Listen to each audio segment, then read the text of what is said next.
అందరికీ నమస్కారం. వాగ్దేవి సరస్వతి ఛానల్ నీతి కథలకి స్వాగతం. నేను విశాలక్ష్మి సిస్టర్. ఈరోజు గెలిచిన పందెం అనే కథని గురించి తెలుసుకుందాం. అనగా అనగా ఒక వేటగాడు, వాడు గుర్రాన్ని అమ్మడానికి సంతకి బయలుదేరాడు. బేరం కుదరలేదు. దాంతో ఆ గుర్రాన్నిచ్చి దానికి బదులుగా ఆవుని తీసుకున్నాడు. సరే, మరొకరి సలహా మీద ఆ ఆవుని కూడా ఇచ్చేసి గాడిదని తీసుకున్నాడు. తిరిగి ఆ గాడిదని ఇంకొకళ్ళకి ఇచ్చేసి దాని బదులు బూట్లు తీసుకున్నాడు. ఈ బూట్లు కూడా ఉంచుకున్నాడా?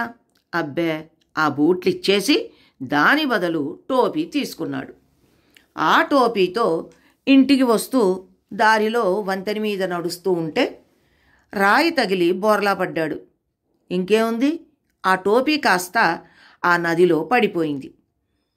దిగులుగా అటే చూస్తూ కూర్చున్నాడు, చేసేదేమీ లేక. అదే దారిలో ఇద్దరు బాటసారులు వస్తూ వస్తూ వీడిని చూసి ఆగి విషయం తెలుసుకున్నారు. అయ్యో పాపం అని బాధపడ్డారు కూడా. నీకివాళ ఉపవాసమే అన్నాడొకడు. పెళ్ళాంతో బడిత పూజ తప్పదు అన్నాడు ఇంకొకడు.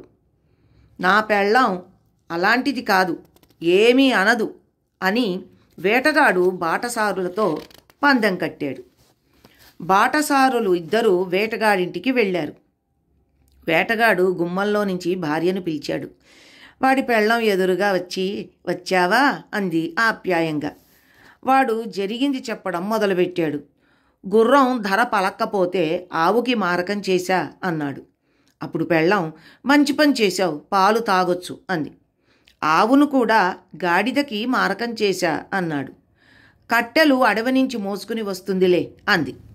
గాడిదను అమ్మేసి చెప్పులు కొన్నా, అడవులో రాళ్ళు రప్పలు తగలకుండా ఉంటుందిలే అంది పెళ్ళాం. అవి కూడా ఉంచుకోలే, టోపీకి మారకం చేశా అన్నాడు. సరేలే, ఆ టోపీ పెట్టుకుంటే అందంగా ఉంటావు అంది భార్య.